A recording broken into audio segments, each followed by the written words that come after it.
বাংলাদেশকে ঘিরে আন্তর্জাতিক কূটনীতিতে আবারও বাড়ছে উত্তাপ। চীন সফরের অল্প সময়ের ব্যবধানে ঢাকায় আসছেন মার্কিন প্রেসিডেন্ট ডোনাল্ড ট্রাম্পের দক্ষিণ ও মধ্য এশিয়া বিষয়ক বিশেষ দূত সার্জিও গর। ফলে স্বাভাবিকভাবেই প্রশ্ন উঠেছে, এই সফরের লক্ষ্য কি শুধু দ্বিপক্ষীয় সম্পর্ক, নাকি এর পেছনে রয়েছে আরও বড় কৌশলগত হিসাব? ৩ দিনের এই সফরে সরকারের শীর্ষ পর্যায়ের নেতাদের সঙ্গে ধারাবাহিক বৈঠকের পাশাপাশি কক্সবাজারের রোহিঙ্গা ক্যাম্পও পরিদর্শন করবেন মার্কিন দূত। তবে সবচেয়ে বেশি গুরুত্ব পাচ্ছে প্রধানমন্ত্রী তারেক রহমানের সঙ্গে নির্ধারিত বৈঠক, যেখানে বাংলাদেশের পররাষ্ট্রনীতি ও আঞ্চলিক কৌশল নিয়ে আলোচনা হওয়ার সম্ভাবনা রয়েছে।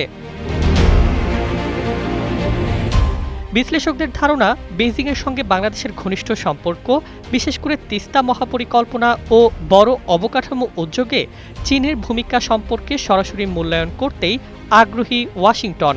একই সঙ্গে দক্ষিণ এশিয়ার নিরাপত্তা পরিস্থিতি এবং ভারতের দৃষ্টিভঙ্গিও আলোচনায় প্রভাব ফেলতে পারে।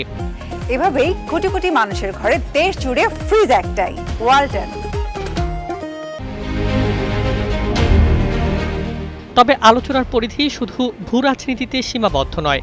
বাংলাদেশের ডিজিটাল খাত, কৃত্রিম বুদ্ধিমত্তা, টেলিযোগাযোগ অবকাঠামো এবং ভবিষ্যৎ প্রযুক্তি নীতিও মার্কিন আগ্রহের কেন্দ্রে রয়েছে।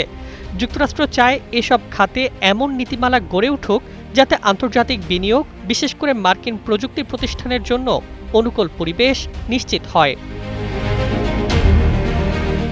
অন্যদিকে সরকার স্পষ্ট করেছে, কোনো পক্ষের চাপ নয়, জাতীয় স্বার্থই হবে বাংলাদেশের পররাষ্ট্রনীতির মূল ভিত্তি।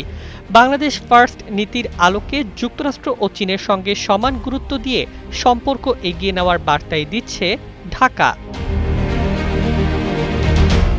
এখন নজর সেই বৈঠকগুলোর দিকে, কারণ এই সফরের আলোচনায় হয়তো ইঙ্গিত দেবে পরিবর্তিত বৈশ্বিক রাজনীতিতে বাংলাদেশ ভবিষ্যতে কোন কূটনৈতিক পথ বেছে নিতে যাচ্ছে। Desk report, Bangladesh bulletin.